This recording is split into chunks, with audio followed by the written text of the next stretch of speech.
At first, no one believed what they were seeing. A little girl walking straight through town with 6 full-grown German shepherds. No leashes, no words, just silence that made people forget what they were doing. The streets of Hyannis stirred slowly under a fog-thick morning, the kind that made everything look quieter than it really was. Main Street hadn't yet come to life. Lights flickered on behind bakery windows. Shutters remained half-closed, and the early air held a weight that made people move just a bit slower. Then, without warning or fanfare, a strange sight emerged through the haze. A little girl, no taller than the dogs surrounding her, walked down the center of the sidewalk with 6 massive German shepherds aligned around her in perfect symmetry. There were no leashes, no words spoken, and no adults in sight. Her small figure moved with a sense of direction that suggested this wasn't the first time she'd done this. The dogs were calm, poised, completely obedient, each one taking its place like soldiers in a silent drill.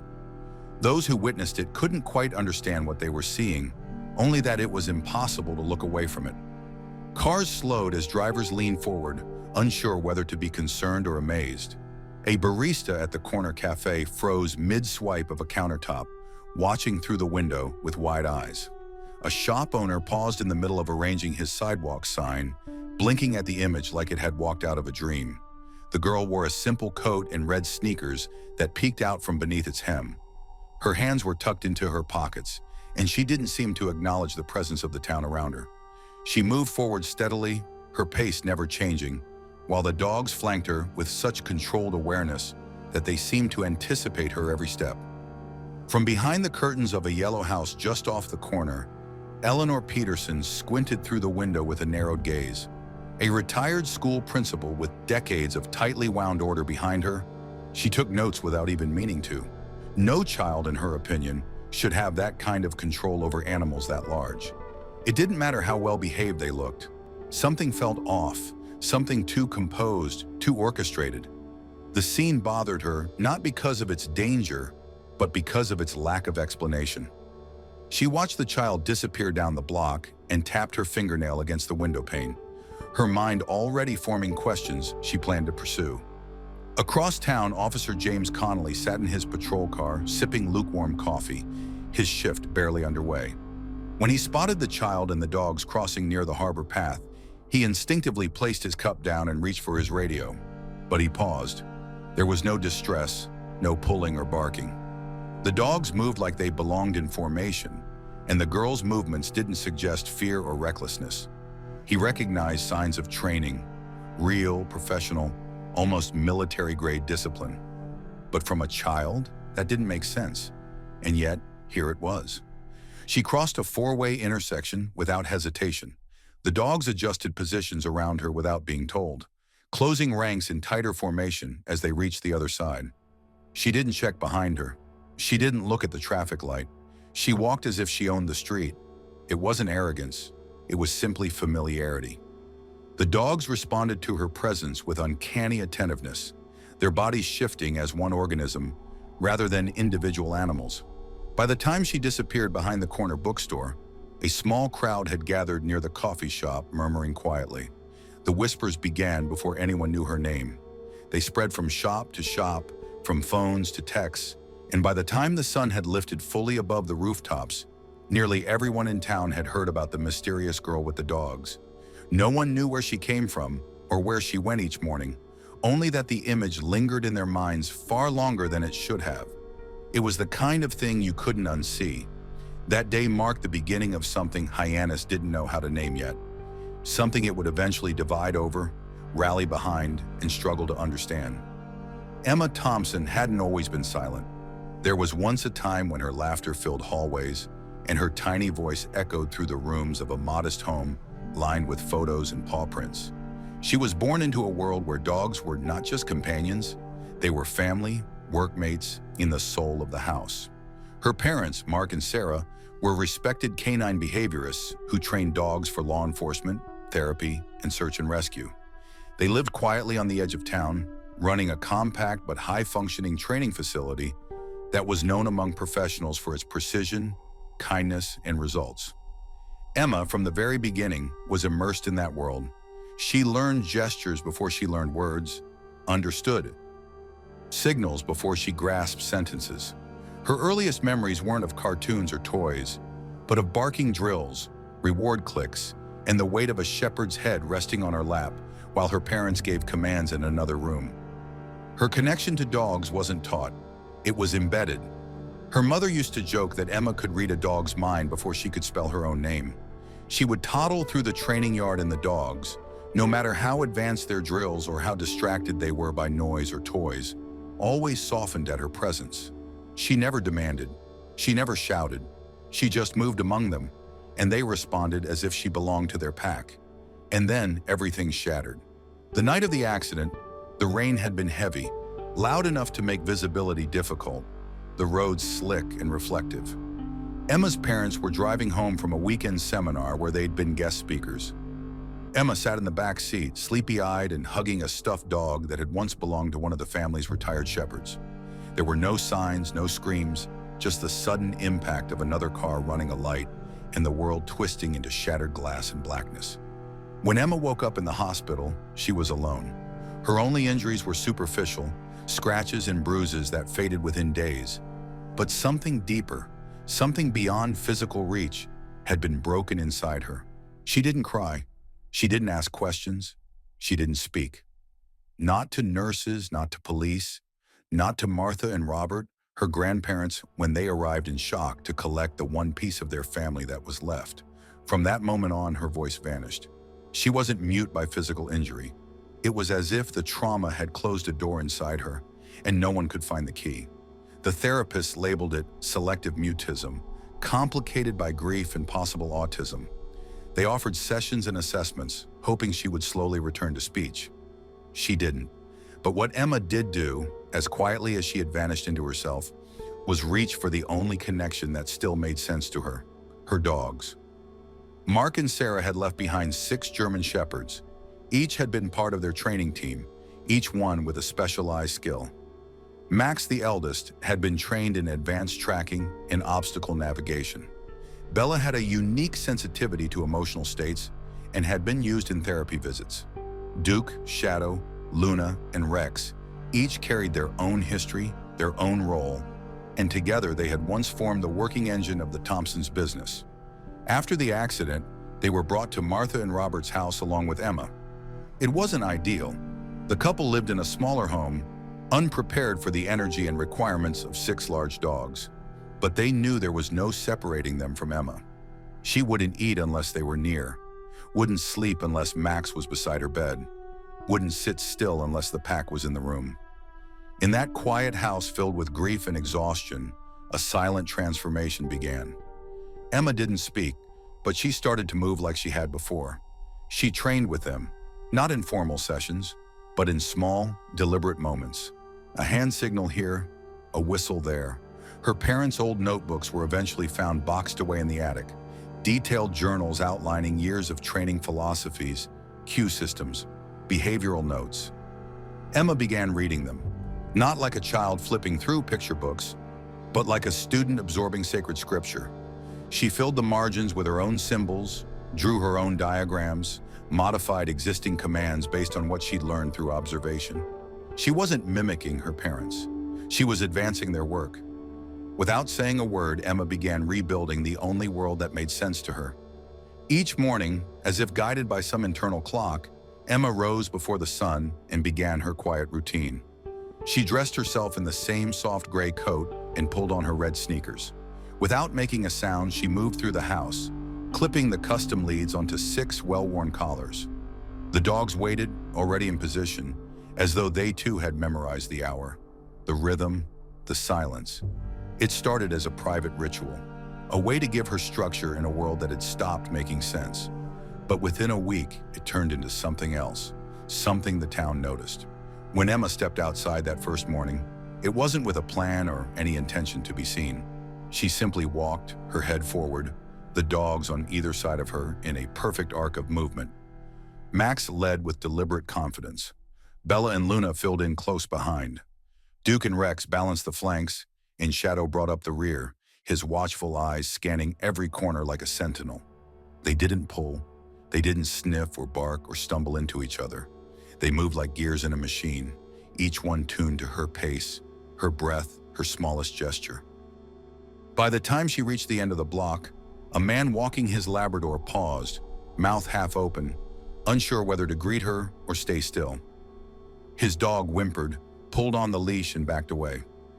Emma didn't look up. She adjusted her step, and her dogs followed. They passed without a sound. The second morning, more people noticed. A woman at the bakery window nudged her coworker. A teenager riding his bike slowed to match her pace for a few seconds before stopping entirely to watch them round a corner. The coordination was unnatural, but not in a threatening way. It was graceful, hypnotic. The girl never made a sound, never gave a visible command, but the dogs shifted positions as if responding to invisible signals. They spread out slightly as they approached intersections, then closed ranks near noise or distractions. People didn't know what to call it. It wasn't dog walking. It wasn't obedience training. It was something else, something more ancient, more intuitive. Within days, she had a routine route. Down Spruce Lane, through the park path, across Main Street at precisely 7:42 a.m., past the post office, then looping back home before the morning rush.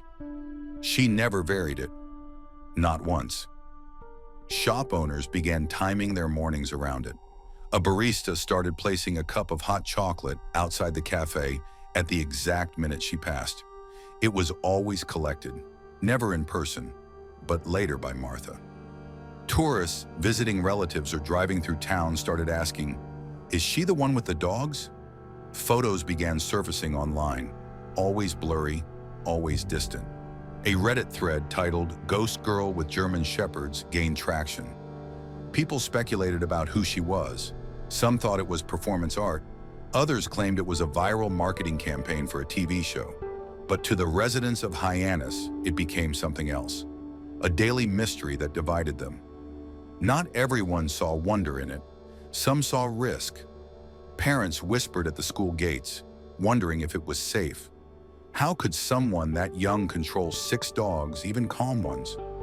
Eleanor Peterson, who'd already noted Emma's first appearance with suspicion, began compiling daily records. She watched from her window and documented the time, direction, and number of seconds the girl spent at the crosswalk. She circled instances when dogs sniffed a stranger's shoe or when Emma made a sudden turn. She built a file, convinced she was witnessing the early signs of something that would end in trouble. By the end of the week, the town had formed 2 camps. On one side were those who stood in awe, who adjusted their morning routines just to catch a glimpse of her, who left out bowls of water in front of their stores like altars. On the other side were the skeptics, the fearful, those who saw a child who never smiled, never spoke, and commanded 6 animals like they were part of her nervous system. They didn't hate her, but they feared what they couldn't explain. And in a town like Hyannis, what people feared often didn't stay quiet for long. The streets that once held only fog and routine were now filled with whispers, whispers that followed Emma wherever she went. Eleanor Peterson hadn't always been the town skeptic. Once she was the celebrated principal of Hyannis Elementary, known for her ironed skirts, punctuality, and an uncanny ability to silence a classroom with a single raised eyebrow. But retirement had shifted her sense of purpose.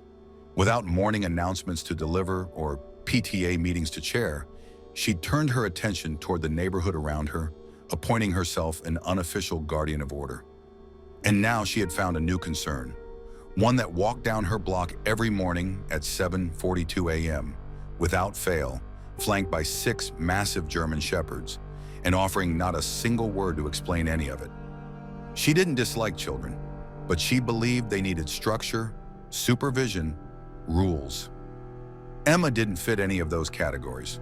No school enrollment, no adult supervision during walks, no explanation for how she controlled animals that could knock down a grown man. Eleanor began asking quiet questions at community gatherings. She brought it up casually during a Rotary Club lunch and again at the community center while picking up canned goods for the church drive. The phrasing was always careful, phrased as concern, not complaint. "I just wonder, do we know if she's safe?" she'd ask. "Should someone so young be handling that many dogs alone?" The questions were rarely answered directly. Most nodded politely and changed the subject. But a few lingered. A few began to ask the same questions in their own homes. By the second week of Emma's walks, Eleanor had drafted a small list of concerned citizens. It wasn't formal, not yet, but the names were handwritten neatly in a notebook she kept by the front window. She began noting the times Emma passed by, how many dogs were present, what their behavior was like. She even recorded the number of cars that slowed as they crossed paths with the group. She wasn't being cruel, she told herself. She was being vigilant, responsible. But beneath the surface of her handwritten records and polite whispers, something colder stirred. Something built not from logic, but from the discomfort of seeing something she couldn't categorize or control. Meanwhile, the other side of town was leaning in the opposite direction. Emma had unknowingly become a local symbol, and her daily presence had turned into a phenomenon. Shopkeepers chatted about her timing. A group of teenagers started mimicking her walks using their own dogs in exaggerated, sloppy reenactments. The cafe created a specialty drink called the Whisperer, served with a paw print made from cinnamon on the foam. Tourists who passed through Hyannis began to ask where they could see the girl with the dogs, as if she were a monument. Yet Emma herself remained unchanged. She did not look around. She did not respond to greetings. Her path remained fixed, her pace unwavering, and the dogs stayed in flawless rhythm with her. This growing fascination was not lost on the town council, especially as Eleanor's group began pushing harder. At a closed-door meeting, leash laws were brought up for review. An amendment proposal suggested that all dogs over 60 pounds be leashed within a 3-block radius of Main Street. No one mentioned Emma by name, but everyone understood who the law would apply to. The motion didn't pass, not yet, but it had been introduced, and that was enough to shift the atmosphere from quiet curiosity to active debate. The town began to divide, not along old lines of class or age or politics, but along the invisible line between those who admired what they didn't understand and those who feared it. Emma remained unaware of most of this. Her mornings followed the same quiet rhythm. She returned home after her walk, cleaned the dog's paws in a bowl by the back porch, and sat in the corner of the living room, sketching in her notebook.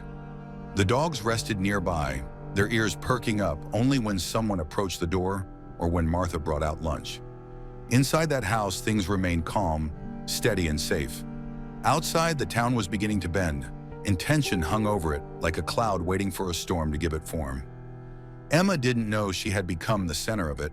She only knew that when she walked with the dogs, something inside her felt right, and so she kept walking. Inside the Thompson home, the world moved more slowly than it did outside. The wallpaper peeled at the corners, the furniture was clean but worn, and the air always smelled faintly of dog fur and old books. Emma occupied the far room, once a guest space, now her sanctuary. Its windows faced the backyard, where patches of sun moved slowly across the ground, and the dogs often lay still, eyes half closed, waiting. While the town formed its opinions and Eleanor circled her plans, Emma built a world of her own, quiet, private, precise. Her grandparents gave her as much space as she needed. Martha, who had never raised a child with silence in place of speech, watched Emma with quiet heartbreak. She cooked meals without asking questions, cleaned mud from the floor without scolding, and folded drawings found under cushions or scattered on the table without ever reading them. Robert, slower than he used to be and recovering from his second health scare in 2 years, spent most afternoons in a recliner, dozing or staring out the window with a kind of helplessness he didn't like admitting. But he knew enough to know that Emma needed the dogs in ways they couldn't fully understand, and so they let her have them. The house was not made for 6 German shepherds. The hallway was too narrow, the floors scratched with claw marks, the rugs matted from wet paws and fur. But somehow it worked. The dogs moved with care. Max took the lead indoors too, positioning himself near Emma at all times, but especially when she sat to read or write. Bella and Shadow remained close to the windows, ever watchful, while Rex lingered at thresholds as though guarding invisible gates. They did not bark inside unless something was wrong. They didn't beg or demand or crowd. It was as though they knew this house had already lost enough and couldn't handle chaos. Their discipline wasn't fear-based. It came from connection. Most of Emma's days were spent studying the notebooks her parents had left behind. The attic had revealed more than just their training methods. There were handwritten reflections, sketches, theories about behavioral alignment and cross-species bonding. Some pages were deeply scientific, others almost poetic. Emma read them all. She copied diagrams, adjusted hand signals, recorded new sequences she had developed through observation. She didn't imitate her parents. She evolved what they'd built. She paid attention to the slight quirks of each dog, the way Bella responded faster to a downward palm than to a pointed finger. How Shadow reacted to rhythm more than sound. She rewrote command hierarchies, retested sequences, and modified rewards. The kitchen floor became her training mat, the backyard her proving ground. Each session was quiet, but intensely focused. Her hand signals grew sharper, her expectations clearer. The dogs learned not just obedience, but anticipation. This was not a hobby for Emma.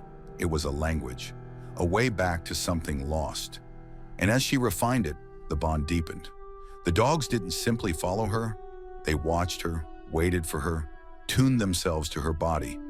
They knew when her breath changed, when her fingers twitched, when her energy dipped from calm to anxious. Max especially stayed within a 5-foot radius at all times, his eyes fixed on her as if he were waiting for a signal only she could give. He didn't see her as a master.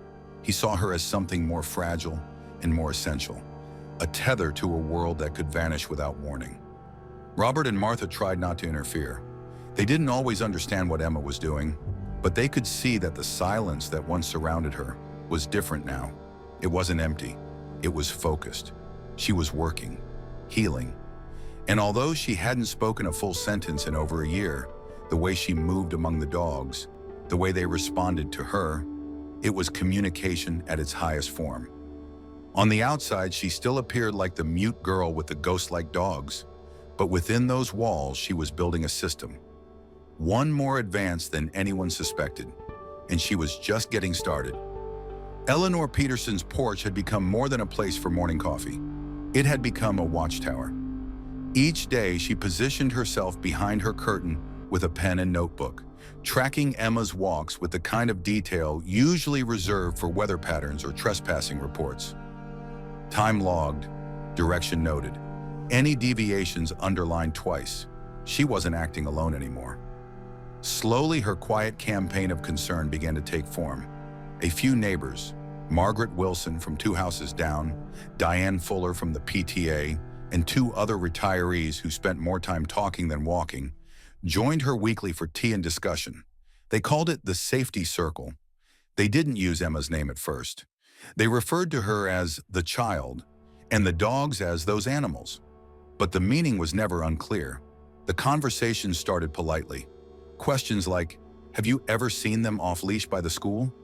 Or, do we even know if she's homeschooled? But by the second week, the questions turned into statements. It's a matter of time, someone said. All it takes is one moment. Eleanor printed out the town's leash ordinance and highlighted sections she felt applied. She drafted a sample petition requesting stricter enforcement. She kept the language neutral, though her intention was clear. The girl and the dogs needed oversight. If the parents weren't alive and the guardians were too old, someone had to intervene. She began making calls to the animal control office, to child services, even to her former colleague on the school board. She asked questions designed to trigger attention, and although most offices gave her vague reassurances, she was building momentum. Meanwhile, Emma continued walking. Same hour, same route, same dogs. The routine was steady, silent, and untouched by the gossip that now crept into cafe corners and Sunday gatherings. She didn't know about the meetings being held about her. She didn't hear the whispers that followed her through the grocery aisles when Martha brought her along. She only knew that the outside world didn't make her feel safe, and the only way to navigate it was to do so on her terms, with her pack. But the world around her was shifting. Conversations became questions. Questions became reports. At school board meetings, her name began appearing in private session notes. Community members submitted concerns. Not aggressive, just curious. Was she receiving education? Were her living conditions appropriate? One parent emailed anonymously, asking if it was legal for an unaccompanied minor to walk unleashed animals through public spaces. The inquiries weren't accusations, but their volume created pressure. Enough of them, and authorities had no choice but to take a closer look. Eventually, a formal welfare check was scheduled. Not an aggressive one, just an official visit. Boxes to be ticked, appearances to be observed. Melissa Rodriguez was the agent assigned. Experienced, level-headed, and known for her discretion, she reviewed the case file with a quiet frown. No prior incidents, no reports of aggression from the dogs, no missed appointments for Emma, because no appointments had ever been made. It was an unusual situation, but not necessarily alarming. Still, protocol required a visit. She scheduled it for a Wednesday, unannounced, accompanied by a child psychologist for assessment. Back on her porch, Eleanor took satisfaction in the motion. She believed she was helping, protecting, doing what others were too hesitant to do. She didn't consider the consequences, not really. To her, it was a step toward restoring order. She made herself a fresh cup of tea, satisfied that someone was finally listening. In her mind, Emma's silence was evidence of a problem. The dogs were symbols of it, and someone had to step in before it became something worse. Inside the Thompson house, the air remained unchanged. Emma continued her drawings. The dogs continued their silent training. Martha, unaware of what had been set in motion, prepared lunch and folded towels. Outside, the tension was building, and the line between concern and interference had already been crossed. The knock came earlier than anyone expected. It wasn't loud, but it was firm. 3 taps, evenly spaced. Martha opened the door to find a woman with a state-issued badge clipped to her coat and a clipboard tucked beneath her arm. Behind her stood a man, taller, quiet, carrying a small leather case. He introduced himself as Dr. Alan Foster, a trauma specialist. Melissa Rodriguez explained the visit with measured politeness, assuring it was standard procedure, triggered by anonymous concerns filed with state offices. Martha stood stunned for a moment before stepping aside and motioning them in with a quiet nod. She hadn't received any notice, no warning, and yet the way the woman spoke left no room to deny entry. Inside, Emma sat in her usual spot on the living room floor, legs crossed, notebook open on her lap. The dogs were sprawled across the room in their usual formation, silent but alert. As soon as Max stood, the others followed. Emma didn't flinch or look confused. She simply closed her notebook and placed it on the floor beside her, her hand brushing Max's neck in a gesture more calming than any command. Rodriguez paused at the threshold of the room, her eyes scanning the scene. No chaos, no barking. The air was still, like walking into a chapel where something sacred was taking place. Dr. Foster moved slowly, his voice warm and unthreatening. He introduced himself without expecting a reply. He asked if he could sit on the floor. Emma didn't nod, but she didn't object. He lowered himself down carefully, keeping his eyes level with hers but never directly locked. Rodriguez remained near the doorway, observing every detail. The dogs did not crowd. They remained in a loose half-circle behind Emma, positioned in a way that suggested both protection and discipline. Foster began with small questions, not about trauma, but about the dogs. He named them as they had been listed in the report: Max, Bella, Duke, Shadow, Luna, and Rex, and watched for her reaction. At the sound of each name, her eyes flicked toward the corresponding dog, subtle but clear. When he mentioned Max last, her hand tightened slightly on his fur. It was enough for him to know where to begin. He asked if she'd be willing to show him how she gave commands. Again, no answer, but she stood slowly, and the dogs responded immediately. Without a word, she moved her hand in a circular motion, and the pack began rotating around her in a slow orbit. Another flick, and they sat. A shift of her wrist, and they lay down in perfect order. Foster watched, not as a man surprised by obedience, but as a professional witnessing a level of connection he'd rarely seen even in high-level therapeutic training. He jotted notes discreetly. After an hour, the 2 visitors stepped outside to speak privately with Martha on the porch. Rodriguez explained that there were no red flags, no signs of neglect or instability. Dr. Foster, in quieter tones, added that Emma was not only functioning, but thriving in a communication system she had designed herself. Martha, overwhelmed but relieved, said little. She simply nodded, arms folded against her chest. Before leaving, Foster returned to Emma's side. He thanked her for sharing her space. Then, in a moment that caught even Rodriguez off guard, he knelt and said gently, "You're not broken. You're building something the rest of us are still trying to understand." Emma didn't reply, but Max inched forward, pressing his body lightly against her leg. It was the only response needed. After they left, Emma resumed her drawing as though the interruption had never occurred. The dogs settled back into their places. Martha stood at the kitchen counter, trying to shake the nervous tightness in her shoulders. Outside, the sun had dipped slightly behind the trees. The visit had ended, but the tension in town hadn't, because even though the report might say everything was fine, the people who had stirred the pot weren't finished, and Emma, still unaware of the full extent of the storm circling her life, continued her routine. Walking, training, surviving, with nothing but instinct and 6 loyal protectors by her side. The visit from the welfare officers should have ended the rumors, but instead it fueled them in quieter, more stubborn corners of town. Eleanor Peterson wasn't satisfied. The officials may have closed their notebooks, but she was just opening hers to a new page. To her, the fact that they found nothing wrong didn't mean the situation was safe. It meant they hadn't looked hard enough. She doubled down, reaching out to more neighbors, printing flyers with vague questions about community safety, and hinting at town hall meetings where the leash laws and child supervision requirements would be re-examined. She never named Emma directly, but everyone knew who she was talking about. The girl had become less of a child and more of a symbol, something people used to express either their admiration or their unease. At the same time, Emma's presence in the community was growing harder to dismiss. Her morning walks continued, always silent, always precise. But now people began adjusting their routines to see them. Early risers waited by their shop windows with coffee in hand. A local artist sketched a chalk mural of her and the dogs outside the bookstore, captioned simply, "Grace in Motion." Tourists started asking for her walk schedule. Some families brought their kids to watch quietly from a distance. Emma never changed her expression. She never waved or stopped. She moved through town as if she were following a compass no one else could see. But those who watched her closely began to realize that this wasn't performance, it was survival. The dogs remained her barrier and her bridge. They formed a living shield, not from violence, but from the noise of a world that didn't know how to handle her silence. Max especially had developed a constant awareness, watching the corners, positioning himself between Emma and anyone who got too close. The others followed his lead.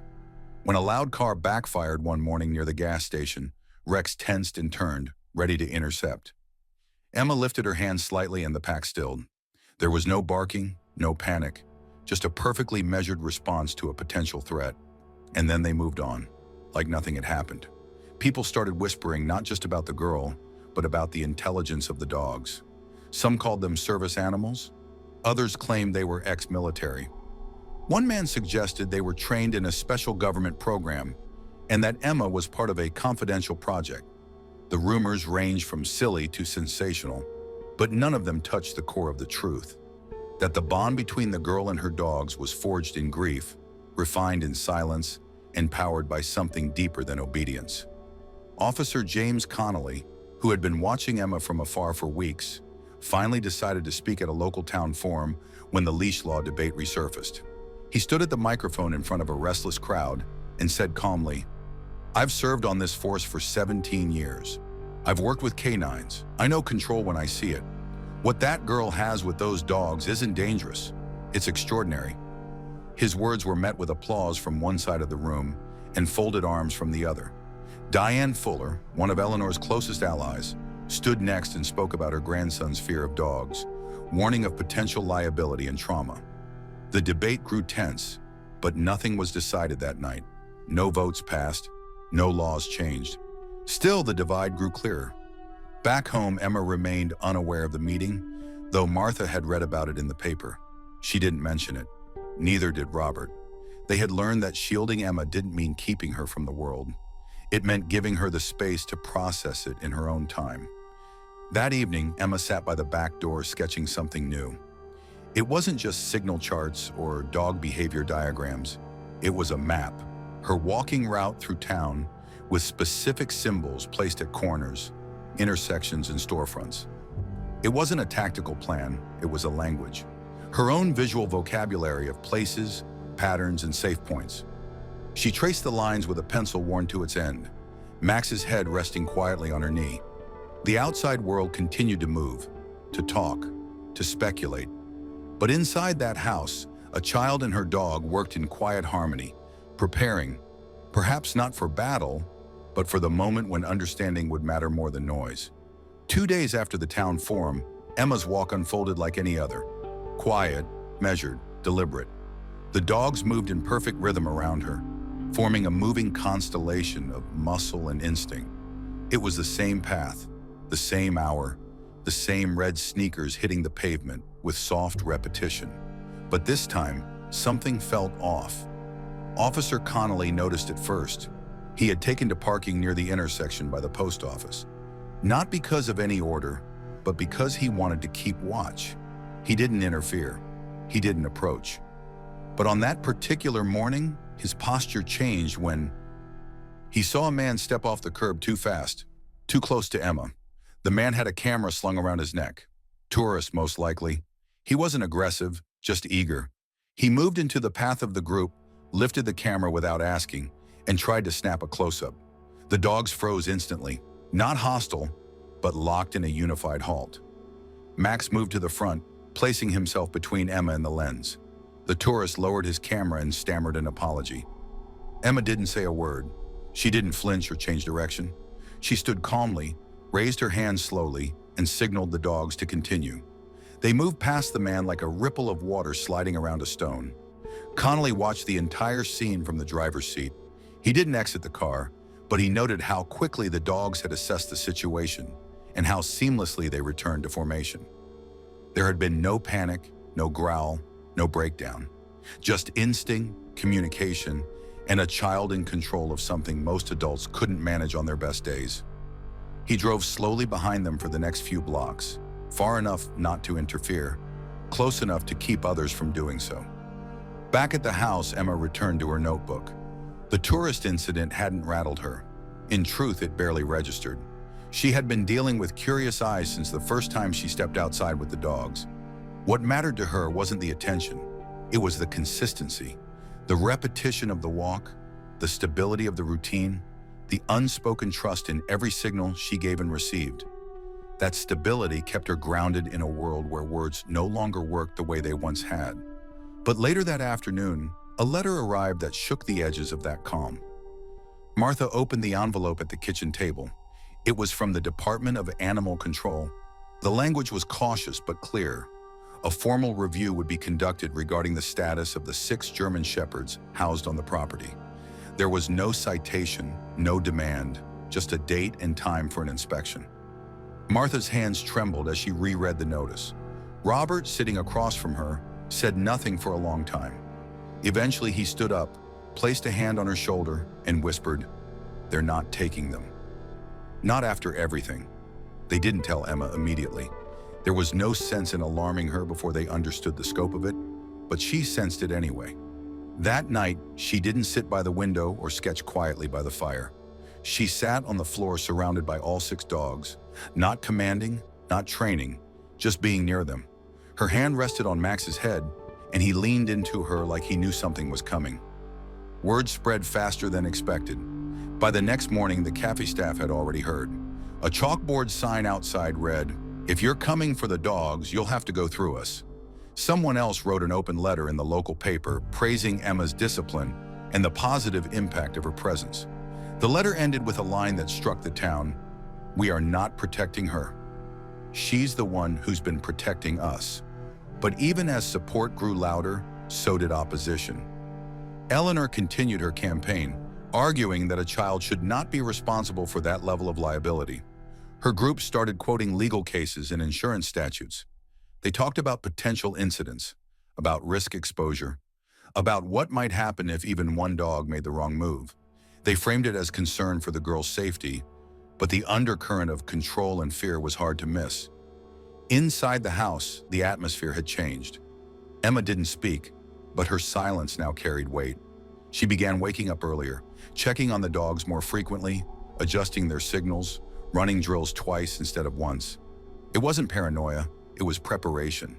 Something in her understood that the outside world had crossed a line, and if they were coming, whether with forms or with force, she would be ready. The inspection was scheduled for a Thursday, but it began long before the officials arrived. In the days leading up to it, the town turned tense. Some residents spoke in hushed tones over fences and bakery counters, trying to make sense of how things had escalated. Others offered quiet support. The cafe owner started a small petition.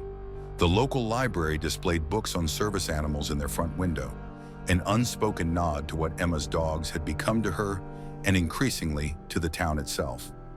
Meanwhile, inside the Thompson house, the rhythm of the days had changed.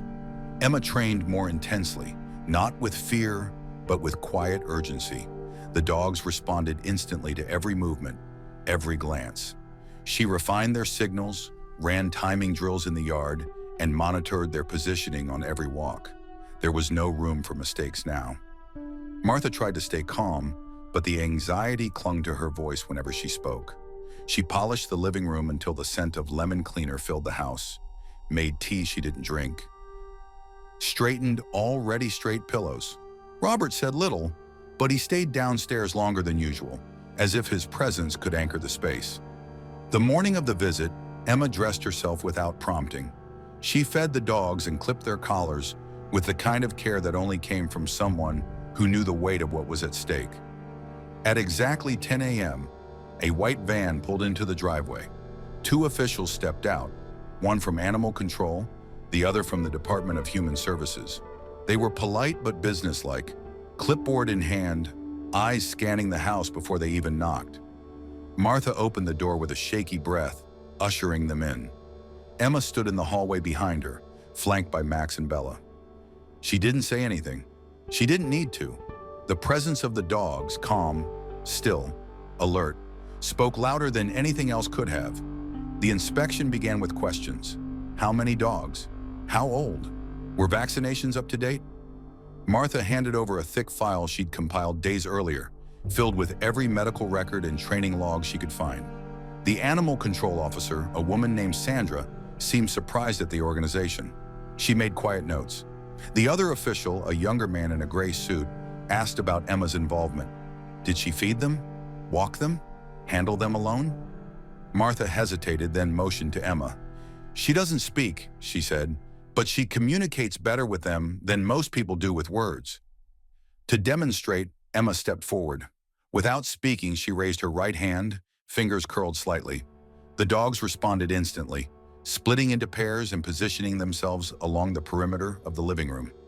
Another subtle hand signal, and they sat. A shift of her shoulders, and they lowered to the floor in unison. Sandra blinked. The man in the suit made a note on his clipboard, but didn't speak for a moment. Then he asked, "How did she learn this?" Martha glanced toward the shelves where Mark and Sarah's journals were stacked, their spines worn and familiar. Her parents were trainers, she said. They left behind more than memories. She took what they taught and made it her own. The officials continued the review, checking food storage, sleeping areas, outdoor fencing. Nothing was out of order. Still, they remained cautious. They asked if the dogs had ever been aggressive. Martha shook her head. "They're not just pets," she said. "They're her structure, her calm." Before leaving, Sandra knelt slightly to meet Emma's eyes. She didn't speak to her like a case number. She spoke to her like a person. "They trust you," she said. "That doesn't happen by accident." Emma nodded once. It was small, but it meant everything. After they left, the silence in the house shifted from tense to exhausted. Martha sank into the nearest chair. Robert, watching from the hallway, gave Emma a small nod. She walked to the center of the room and sat with the dogs, Max resting his head in her lap. The inspection didn't lead to removal. Not yet, but the report remained open for review. That meant things weren't finished. It meant decisions could still be made by people who didn't understand the kind of language Emma had built with her pack. And so, the training didn't stop. The walks didn't pause. Emma kept moving forward, not to prove a point, but because stopping would mean letting others define her world. And she had already lost too much to let that happen again. The official report took 3 weeks to arrive. a thin envelope with the state seal, delivered by a courier who didn't make eye contact as he handed it over. Martha held it in her hands for nearly an hour before opening it. She read each word twice, then passed it to Robert, her mouth a tight line. The document didn't call for immediate removal, but it left the door open. It used words like pending, continued evaluation, and future compliance check. It was a waiting room disguised as a decision. No judgment, but no closure. The kind of answer that offered neither relief nor resolution.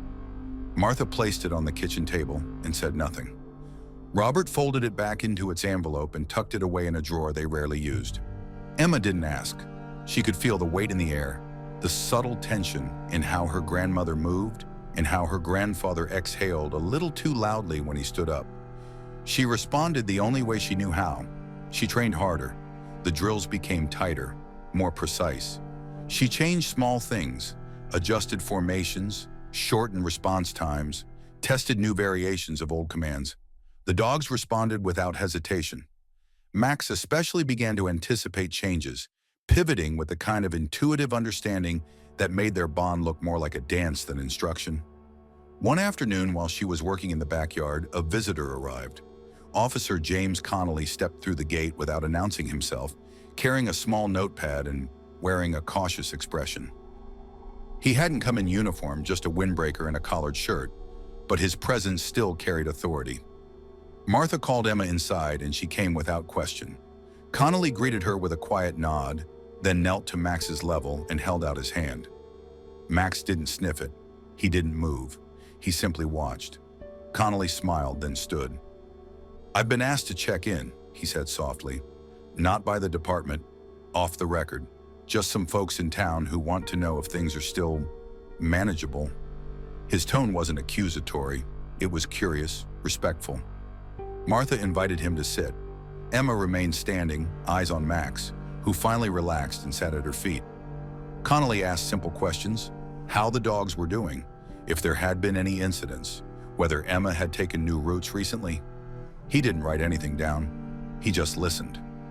After a few minutes, he looked at Emma and said something that caught both adults by surprise. "You know," he said, "I've worked with a lot of handlers, some good, some not, but I've never seen what you've built here. You don't give commands, you give trust." Emma didn't respond. She didn't need to. Max moved slightly closer, his shoulder brushing her leg. That was answer enough. Connolly stood, thanked them for their time, and let himself out. He didn't report anything back to the town. Instead, he returned to his usual patrol and mentioned to a few colleagues that the girl was fine, that the dogs were trained better than most of the officers' own pets, and that if anyone raised concerns again, he'd vouch for her himself. That visit didn't stop the whispers, but it softened their edges. The cafe posted a hand-painted sign in the window that read, "Respect the quiet."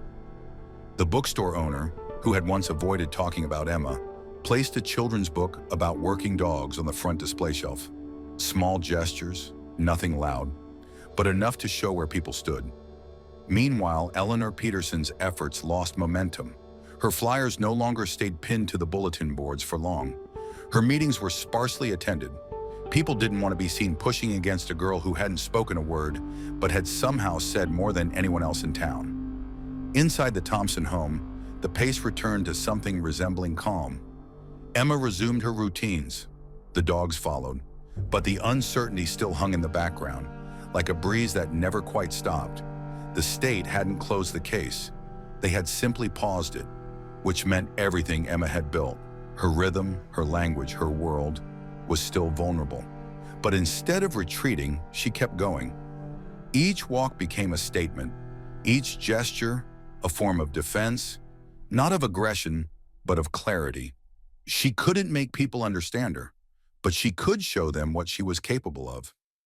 And every morning, when she stepped outside with 6 dogs moving in perfect formation, she did just that. Winter settled over Hyannis with the kind of quiet that made the town feel smaller than it was. Sidewalks turned slick, storefronts swapped out pumpkins for wreaths, and still, Emma walked. The wind bit at her cheeks, but she showed no hesitation. Her coat was zipped tight, her hands stayed buried in her pockets, and the dogs pressed in closer, forming a windbreak around her body. They adjusted to the cold with the same discipline they had shown in summer. If the streets were icy, Max shortened his stride and the others followed. If the snow grew too deep along certain paths, Emma adjusted her route without breaking rhythm. What never changed was the timing. The town still saw her every morning, moving in quiet command through slush and frost. Red sneakers dusted white at the toes. The colder months changed the tone of public conversation. People spoke less about risk and more about awe. Few children were outside that early in winter, yet Emma never missed a day. Her consistency became something people admired openly now. At the cafe, customers asked for updates. A couple from New York visiting for the holidays left a handwritten note that read, "She reminded us of grace and discipline." Even the mayor made a passing comment at a community event, saying the girl with the dogs had shown more civic presence than most full-grown citizens. The shift was subtle, but real. The narrative had changed. The town was no longer debating whether Emma was a problem. They were learning how to live around her mystery, how to appreciate it without fully understanding it. But while the town relaxed, Emma did not. She began to wake up earlier, testing commands and new combinations before sunrise. Her sketches turned more complex. She started experimenting with emergency responses, integrating new nonverbal cues for speed, regrouping, perimeter alert.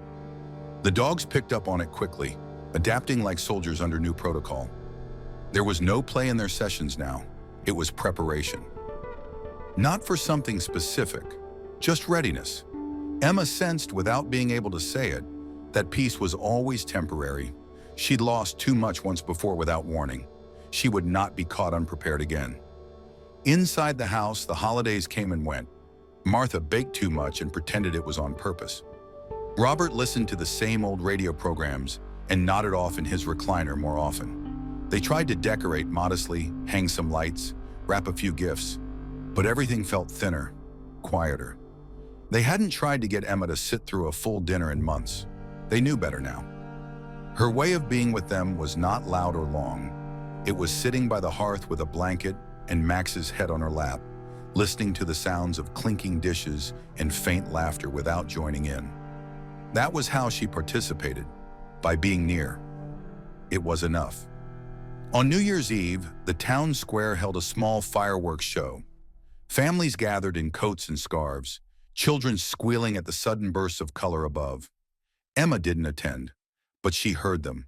She sat by the window, watching the sky light up in fractured reds and silvers. The dogs didn't bark. Not one of them flinched. They had been desensitized long ago, trained to hold position even under sudden noise. Still, they stayed closer that night. Max rested his chin on her shoulder. Bella sat upright beside her, eyes fixed on the sky like she too was trying to interpret the explosions as something more than celebration. Later that night, Emma drew something she hadn't before. A crowd. A street lined with people, and at the center, not herself but Max leading the pack. In her drawing, he wasn't just protecting, he was guiding, not as a shield but as a beacon. Underneath the sketch, in small, precise letters, she wrote the word "forward." It was the first word she had written that wasn't about commands or behavior. It was about belief. In the stillness that followed, with snow covering the garden and the town quiet once more, Emma slept deeply for the first time in weeks. The dogs circled her bed as always, Max closest to her chest. Outside, the wind continued to hum against the windows, but inside the house, everything was still, balanced, waiting. The days after the new year passed quietly, but something in the rhythm of things began to shift. It wasn't in the routine. Emma still woke before the sun, still walked the same path, still trained with a level of discipline that made observers second-guess her age. It was in the eyes of the town. Where once there had been wary glances, now there were respectful nods. Where silence had once been filled with suspicion, it was now a space for quiet admiration. People started timing their coffee breaks so they could watch her pass by. Parents pointed her out to their kids, not as a warning, but as an example of control, focus, and presence. Still, Emma didn't engage. She walked, she returned home. She trained. Her interactions with the world remained filtered through the movements of her dogs and the pages of her notebook. But not everyone had softened. Eleanor Peterson remained committed to her position, even if her audience had dwindled. She no longer held gatherings on her porch, but she continued to write letters, one to the local paper, one to the regional office of child services, and another to the town council. In each, she described Emma's walks in cool, clinical terms: a child, 6 dogs, no adult in sight. She included her concerns about public liability, about what could happen if something went wrong, about how no one wanted to be the one who saw the danger too late. Her letters weren't returned with urgency anymore, but she sent them anyway. Her persistence wasn't about spite, it was about control. She needed the world around her to follow rules she understood, and Emma didn't. In response, something unexpected began to take root across town. A quiet, grassroots kind of defense. The cafe offered a discount to anyone who brought in pet food donations for Emma's dogs. The bookstore hosted a silent reading hour in her honor, encouraging children to bring their pets and sit with them quietly while someone read aloud from books about animals and empathy. Local parents, many of whom had once felt uneasy about the girl and her pack, now defended her in casual conversation, reminding others of how consistently safe and disciplined her dogs were. Emma hadn't asked for any of this. She didn't know most of it was happening, but the town, once split down the middle, was beginning to lean firmly in her favor. Still, the pressure of uncertainty hadn't left her. She knew that attention came in waves. It could lift you, or it could crush you. The weight of being watched, even by those with good intentions, was exhausting. That week, she began to sketch less and walk longer. Her routes expanded slightly, looping around the lake path and crossing through areas she had once avoided. The dogs adapted without question. Max remained vigilant, adjusting their formations automatically when terrain changed or people approached too quickly. Emma never changed her pace. She simply moved farther, as if testing the boundaries of the space she was allowed to occupy. One morning, she stopped at the edge of the lake and stood completely still. The surface was frozen, the sky soft with snow. The dogs fanned out around her, forming a silent perimeter. A couple walking their terrier nearby paused, unsure if they should interrupt. They waited, watching as Emma slowly raised her hand, not in command, but as if she were reaching out to something invisible in the cold. Max didn't move. None of them did. For almost 2 minutes, nothing happened. Then, just as slowly, she lowered her hand, turned around, and continued walking. The couple said nothing. They just stood there, strangely moved by a moment they didn't fully understand. Back home, Martha watched from the kitchen window as Emma returned, her red sneakers darkened from snow. She didn't ask where the walk had gone that day. She simply opened the door, let the dogs back in one by one, and handed Emma a towel to wipe her hands. No words were exchanged, but something in the air had shifted. Emma had crossed into a new part of the town and had returned without resistance. She was beginning to take ownership of more than just the path she walked. She was shaping how the town saw her, not with force or explanation, but with quiet consistency that left no room for doubt. It was a quiet Saturday when the call came in. Martha answered the phone mid-afternoon, a soft light filling the kitchen as steam curled from the mug in her hand. The voice on the other end introduced herself as a coordinator from the state's behavioral support unit. She had reviewed Emma's case file, the previous assessments, the footage from the inspection visit, and the letters submitted by Dr. Foster and others. What caught her attention wasn't just the evidence of competence. It was the absence of any incidents, any escalation, any warnings. In a system used to managing problems, Emma was something different. The coordinator wanted to arrange a voluntary consultation, not an intervention, not an evaluation, but an opportunity for Emma to demonstrate her methodology in a controlled, supportive environment. They weren't demanding, they were asking. Martha listened, measured her breath, and asked for the request in writing before making any decisions. She didn't tell Emma right away. Instead, she sat with Robert in the living room later that evening, the letter now printed and folded on the table between them. He read it slowly, one line at a time, then placed it back down. "She's already proven herself," he said, "but maybe this is the moment where the world finally catches up." They agreed to let Emma decide. When Martha handed her the letter the next morning, Emma didn't look confused or concerned. She read it carefully, then looked up, eyes steady. She didn't nod. She didn't speak, but she set the paper down and walked into the backyard, where the dogs waited near the garden gate. That afternoon, she began rehearsing. Not just her usual drills, something more comprehensive. She outlined sequences from memory, retraced signal paths in chalk on the ground, tested response times in varying conditions. The dogs responded with an eagerness that seemed to match her own energy. It wasn't obedience anymore. It was choreography. By the time the scheduled consultation arrived 2 weeks later, Emma was ready. The visit took place not at her home, but at a secured training facility on the edge of town. The state coordinator brought along 2 behavioral analysts and a veterinary behaviorist. No one wore suits. No one carried a badge. They met Emma outside the gate, introduced themselves gently, and let her set the pace. She entered the facility with all 6 dogs in formation, not out of showmanship, but because that's how they move best. What followed wasn't a performance. It was proof. Emma guided the dogs through a variety of drills, each designed to assess obedience, stress response, social interaction, and adaptability. There were no verbal commands, just hand movements, posture adjustments, and silent cues. The observers took notes, recorded video, asked no questions.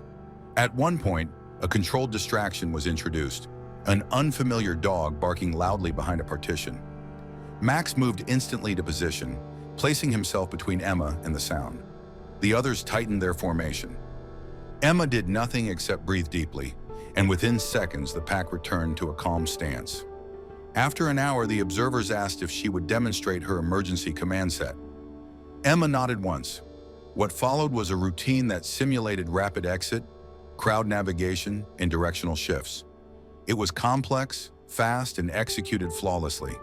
When she was done, the room was silent.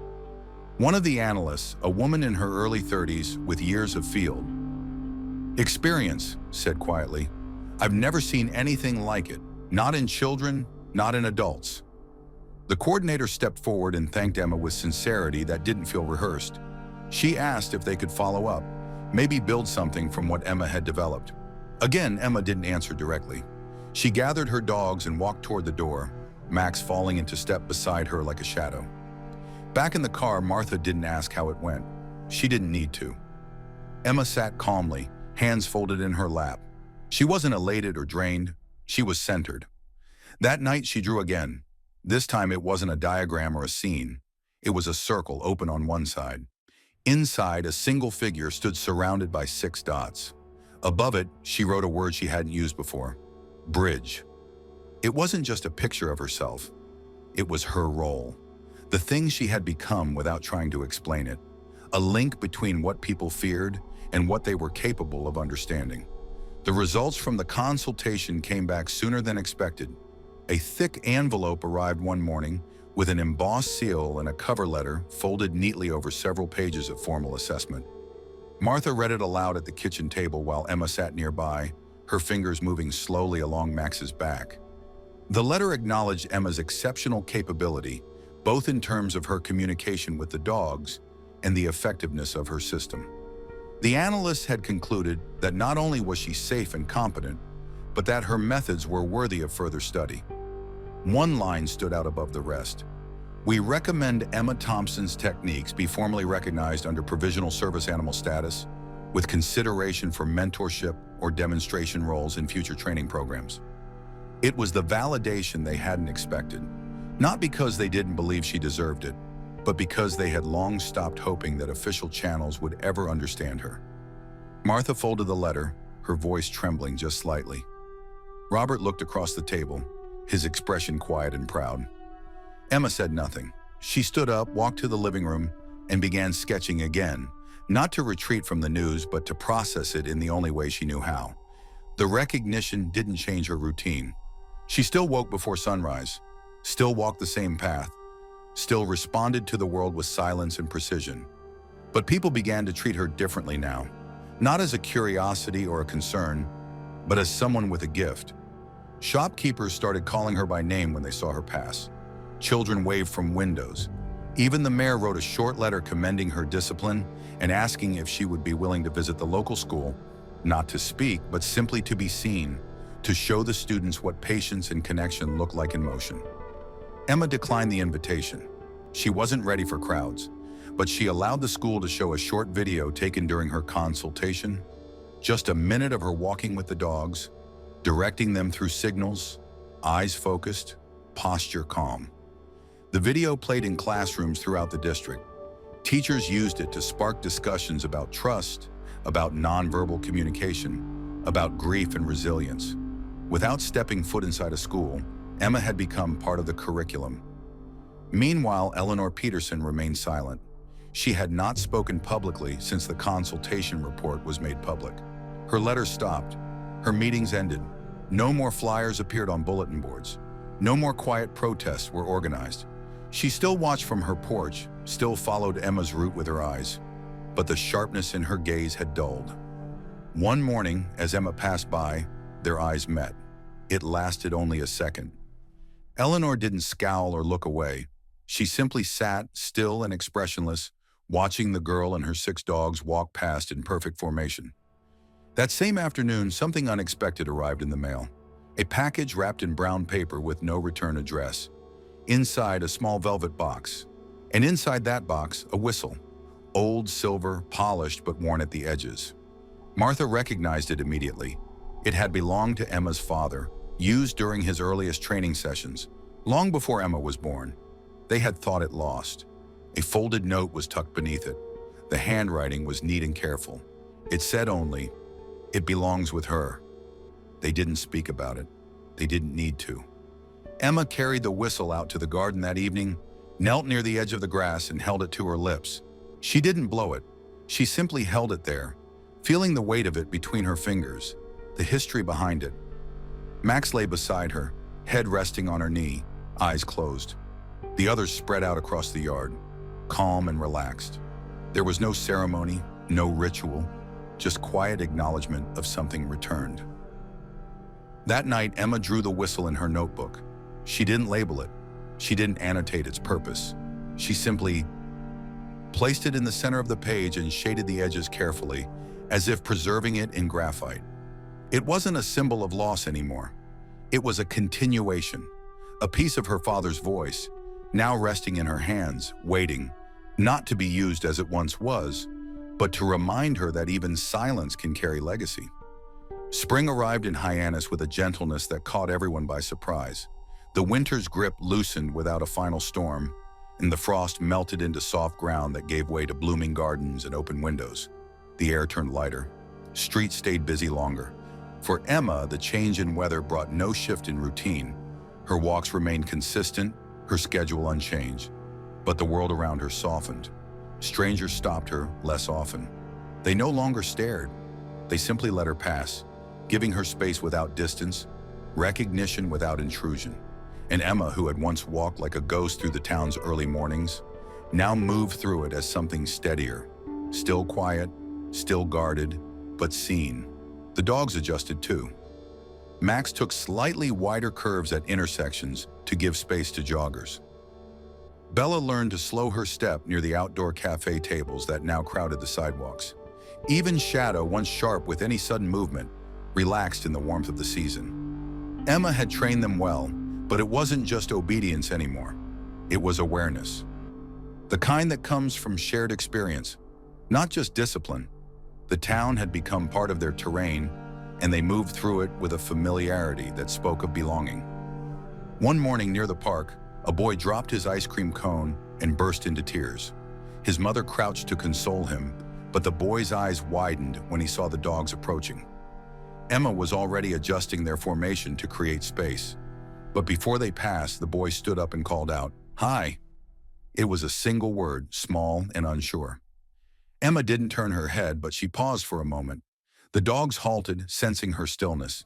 Then, almost imperceptibly, she raised her hand and gave a small wave. Not toward the boy directly, but toward the space he had occupied. The boy grinned, wiped his face with his sleeve, and shouted after her, "You're cool!" His mother laughed quietly, not at her son, but with the warmth of someone witnessing something rare. Back at home, Emma returned to her journals. Her sketches had become more detailed. She was mapping more than behaviors now. She was recording responses to specific triggers, experimenting with spatial formations and environmental adaptability. Her notes were structured like a textbook, but written in symbols and shorthand only she fully understood. Martha watched from the kitchen, silently marveling at how methodical Emma had become. There were no grades, no teachers, no deadlines. And yet the girl had built a curriculum of her own. Robert, whose health had been slowly declining through the winter, now found small ways to rejoin the rhythm of the house. He sat outside more often, bundled in a sweater, watching the dogs play in the backyard. He didn't speak much anymore, but when Emma passed by, he always gave her a nod, and she always paused long enough to return it. It was a quiet ritual between them, one built not on words but recognition. That month, the town council held a spring fair. For the first time, a booth was set up by the local veterinary clinic titled Canine Connection, inspired by Emma. The display featured photos of her dogs, infographics on animal therapy, and a sign-up sheet for a new initiative that would pair trained support dogs with children in the district who struggled with anxiety or trauma. Emma didn't attend the fair, but someone showed her pictures afterward. She stared at them for a long time before flipping to a clean page in her notebook and sketching a small tree. At its roots, she drew 6 dogs curled into the earth. Above the branches, she placed children, not drawn with faces, just small outlines reaching upward. She shaded in the tree, then closed the book and set it on the windowsill. She hadn't asked for any of this. She hadn't set out to change the town or shift how people thought about silence, about dogs, about trauma. But by simply staying the course, she had become something solid in a world full of reaction and noise. She had walked the same path until the path became hers, and now, without trying to speak, she had been heard. It was a Wednesday afternoon when Robert collapsed. He had been outside in the garden, trimming back the overgrowth near the fence, a chore he insisted on doing himself even as his strength waned. Martha had just stepped into the kitchen when she heard the soft clatter of shears hitting the ground, followed by a sound she hadn't heard from him in years, a low, strained groan. By the time she reached the back door, he was already on the ground, eyes closed, one arm pinned awkwardly beneath him. She called out to him, her voice breaking, but there. Maximum. He was at Robert's side within seconds, his posture low but steady. Emma followed, her movements fast and deliberate. She knelt beside her grandfather, pressing her fingers gently against his wrist. She didn't cry or scream or flinch. Instead, she turned to Martha and gestured for the phone. The others circled but kept distance, trained well enough to stay close but not interfere. As the emergency dispatcher's voice echoed through the speaker, Emma placed her jacket beneath Robert's head and took his hand in both of hers, her face still, her breath even. When the paramedics arrived 10 minutes later, they found a scene that could have easily been mistaken for a drill. The dogs held their positions. Emma moved aside without needing to be asked. Max walked with the EMTs to the gate and remained there until they had lifted Robert into the ambulance. At the hospital, the news came slowly. Robert had suffered a mild stroke, not catastrophic, but serious enough to require extended rest and therapy. Martha stayed by his side through the first 2 nights, sleeping in the chair near his bed, answering questions she barely remembered later. Emma stayed home. She didn't ask to visit. She didn't need to.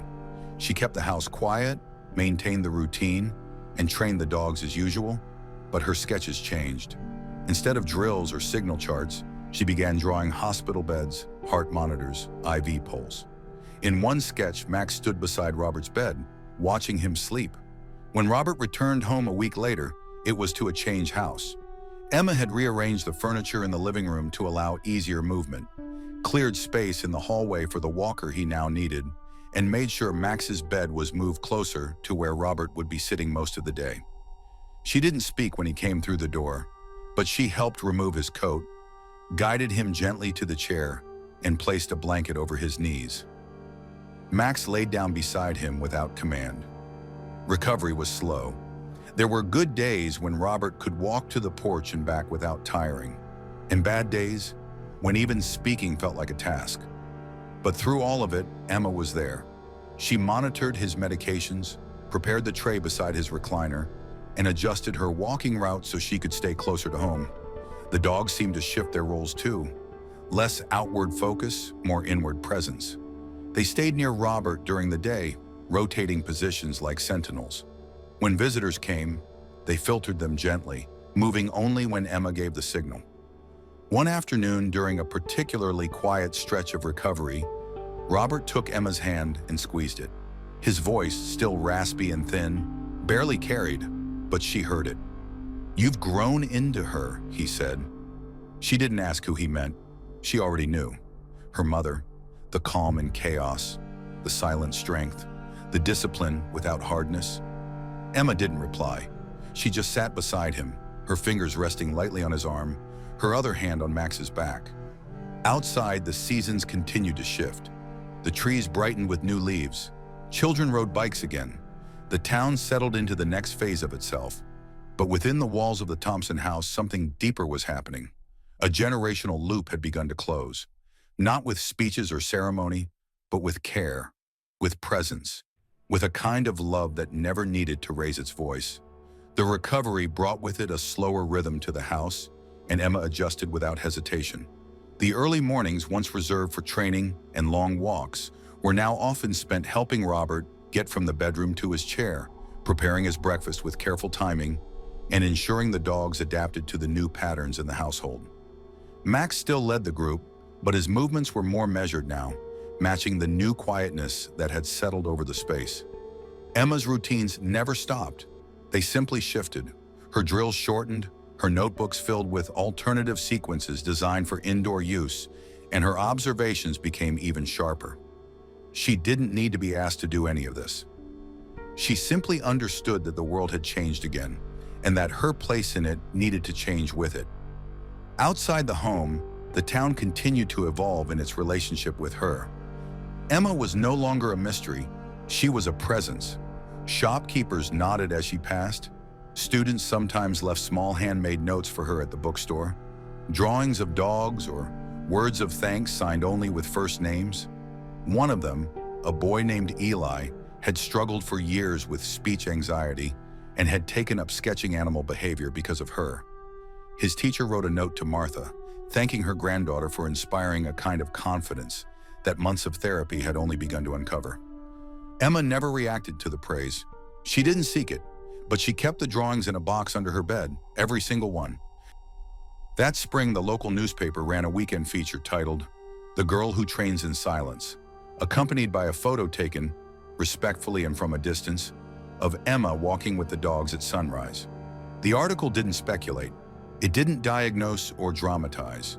It simply described what the town had seen for over a year. A girl who had rebuilt her world with discipline, grace, and 6 dogs who moved as if tethered to her heartbeat. The piece went viral within the region, picked up by a few national outlets that ran their own brief segments.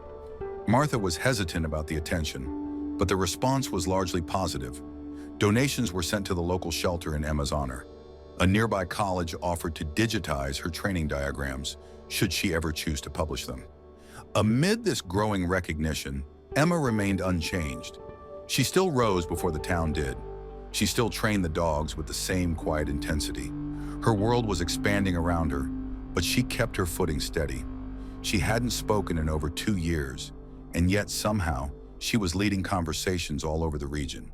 About trauma, about behavior, about the many ways people find to communicate when words no longer serve them. Robert, though slower now, watched this unfold with pride that didn't need to be spoken aloud. He sat most days near the window, a blanket over his knees, Max always within reach. He and Emma shared a language of glances and routine. There was never a need to ask how she was doing. It was obvious in the way she carried herself, the way the dogs responded, the way the house seemed to hum with a balance that no one could have predicted back when the silence first fell. Then one evening, as the sun slipped low behind the tree line, Emma sat by the garden with Max while the others rested nearby. She opened her notebook to a clean page, thought for a long moment, and began drawing something different. It wasn't a drill, it wasn't a map, it was a scene. Herself seated at a table with a group of younger children. In the center was a chalkboard. Around it, dogs. And at the bottom, in clear block letters, she wrote one word: teach. It wasn't a declaration. It wasn't even a plan, but it was something new, a shift from building safety to sharing it, from rebuilding what was lost to helping others build something of their own. And in that moment, with Max resting against her side and the wind rustling the leaves overhead, Emma didn't feel watched or studied or judged. She felt ready, not for a stage, not for applause, but for the next step, whatever shape it might take. The idea of teaching didn't begin with a meeting or a formal proposal. It began with a question. A small group from the local school board reached out to Martha one afternoon, asking if Emma would be willing to visit the new community enrichment program being launched at the rec center. It was informal, just a few children, some with developmental delays, others with behavioral challenges, all of them in need of something gentle and consistent. They weren't asking for a speech or a demonstration.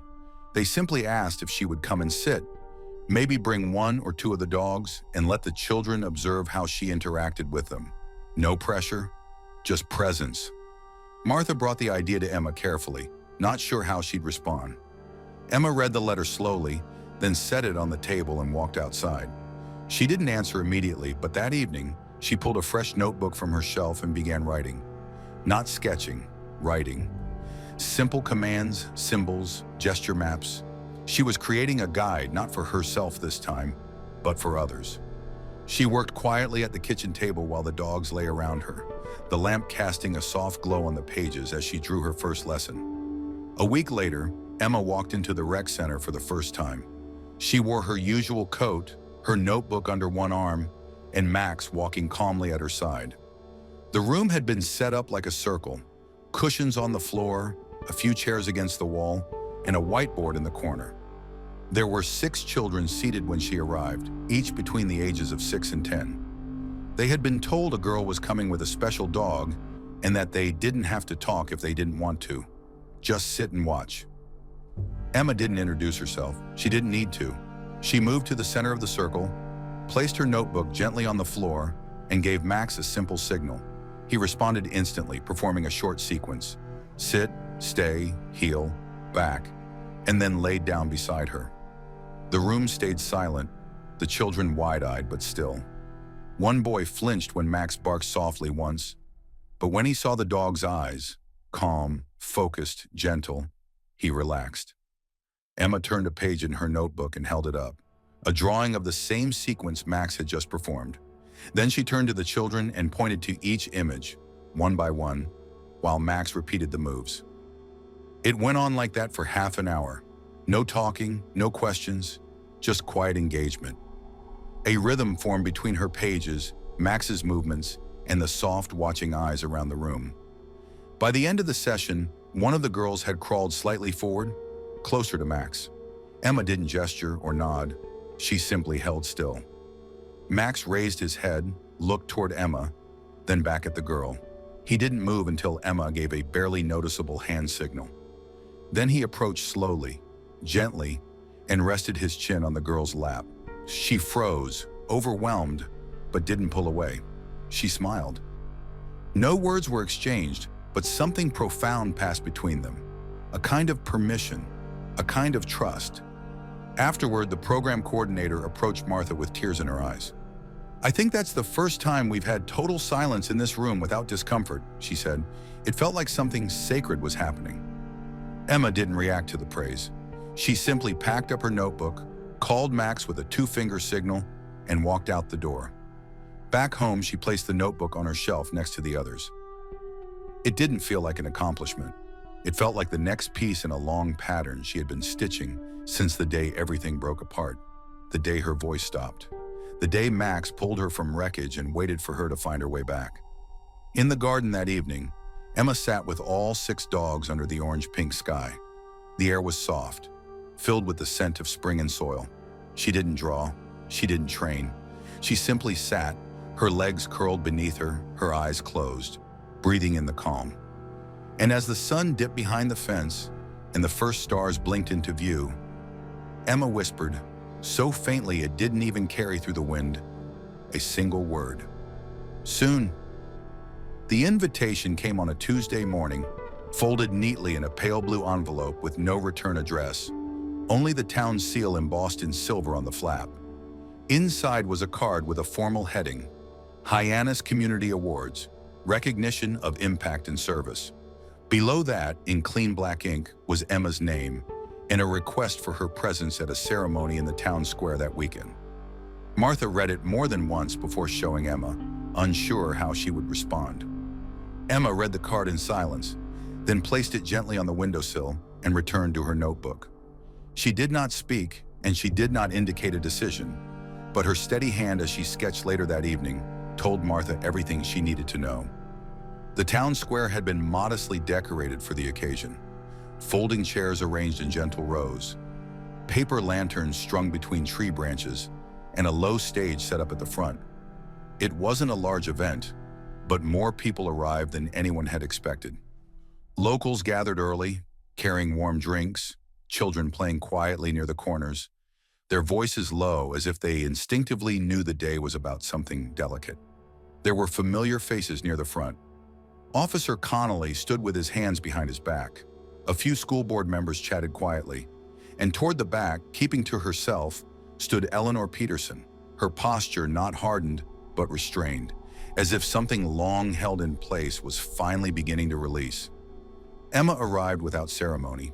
She wore her usual gray coat, red sneakers, and walked slowly, Max on one side and Bella on the other, with the rest of the dogs trailing behind in careful rhythm. The crowd turned toward her, not with gasps or applause, but with stillness. She moved down the center aisle to the space left for her in the front row, sat down without hesitation, and faced forward, her hands resting on her knees, her expression unreadable. The mayor began to speak then, not with grand statements or rehearsed lines, but with a tone that matched the girl's pace, steady, measured, respectful. She spoke of quiet leadership, of how presence could shift the tone of a town, how sometimes the most powerful lessons come from those who never asked to teach. She read Emma's name and asked her to step forward to accept the plaque. Emma stood, walked to the stage, and took the plaque with both hands. She did not scan the crowd or react to the soft wave of standing bodies that rose in response. She remained composed, eyes forward, Max standing calmly beside her. She held the plaque for a few moments longer than expected, then turned and walked back down the steps without a sound. The applause that followed her wasn't thunderous, but full. It wasn't about spectacle, it was about recognition. That evening, the house remained quiet. Emma placed the plaque on the shelf beside her oldest notebooks, the ones where the lines had once been shaky, the commands uncertain. Robert, resting in his chair, looked toward her as she passed and nodded. She returned it with a glance. Martha folded a dish towel in the next room and didn't say a word. There was no celebration, just a kind of soft settling, like a weight shifting into place after being held too long. Later, Emma sat in her room, the window cracked open to let in the night air. The dogs were curled around her, their breathing slow and steady. She turned to a blank page in her notebook and began writing. Not symbols or sketches, but words, short sentences that carried the beginnings of something more. She wrote about the dogs, about the walks, about what it meant to listen without interrupting. She didn't write for an audience. She didn't plan to publish or present. She wrote because it was time to leave a trace of how she had made it this far, not for herself, but for someone who might need it someday. The wind outside moved through the trees like a memory, and in the hush of that final quiet hour, Emma didn't feel watched or remembered or celebrated. She simply felt steady, her feet planted where they belonged, her place in the world not explained, but earned.